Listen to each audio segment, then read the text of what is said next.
गजर उठे गगन सारा, समुद्र छोड़े अपना किनारा। गजर उठे गगन सारा, समुद्र छोड़े अपना किनारा। हिल जाए जहां सारा, जब गूंजे जय भीम का नारा, जब गूंजे जय भीम का नारा। सर्वप्रथम आंबेडकर घराण्याला माझा क्रांतिकारी जय भीम व येथे उपस्थित असलेले माझे बांधव व भगिनींनाही माझा क्रांतिकारी जय भीम। डॉक्टर बाबासाहेब आंबेडकर म्हणतात, अरे मी पाहिजे तेवढा पैसा साठवू शकलो असतो। काय म्हणतात?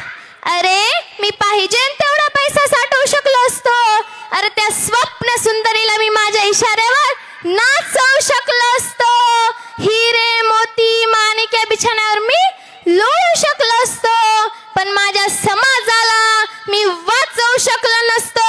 माझ्या समाजाला मी वाचवू शकलो नसतो। आज आपण एका ऐतिहासिक वळणावर उभे आहोत।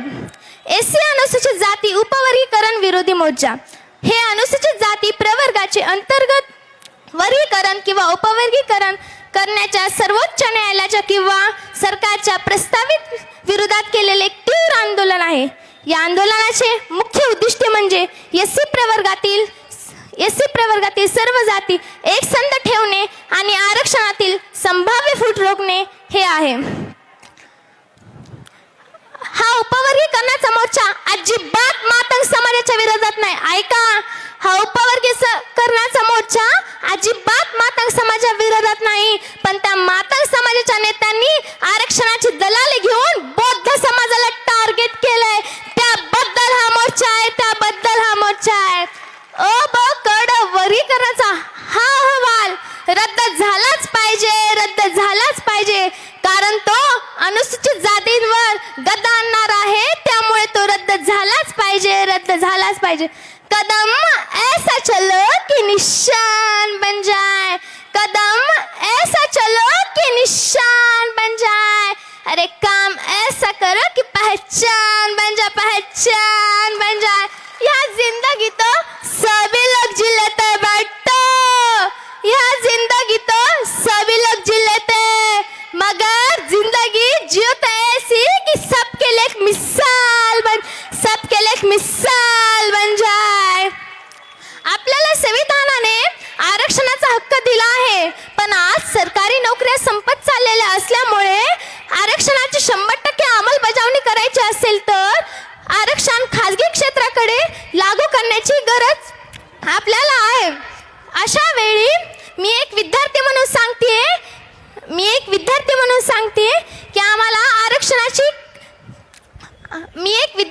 सांगते की आम्ही फक्त सरकारी नोकऱ्यांमधील आरक्षणावर समाधान मानणार नाही, तर आम्हाला खाजगी क्षेत्रामध्ये पण आरक्षण लागू पाहिजे, आरक्षण लागू पाहिजे।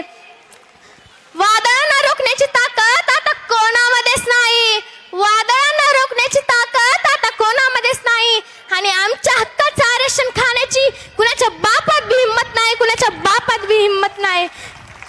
वादळांना रोखण्याची ताकद आता कोणामध्येच नाही, आणि वादळांना रोखण्याची ताकद आता कुणामध्येच नाही, आणि आमचं आरक्षण खाण्याची ताकद कुणाच्या बापात बी नाही, कुणाच्या बापात बी नाही। आणि मी जाता जाता एवढेच सांगते की ना राम ने कुछ किया है, ना कृष्ण ने कुछ किया है, ना राम ने कुछ किया है, अरे ना कृष्ण ने कुछ किया है, हमको सब कुछ दिया है तो बाबा साहब आपके संविधान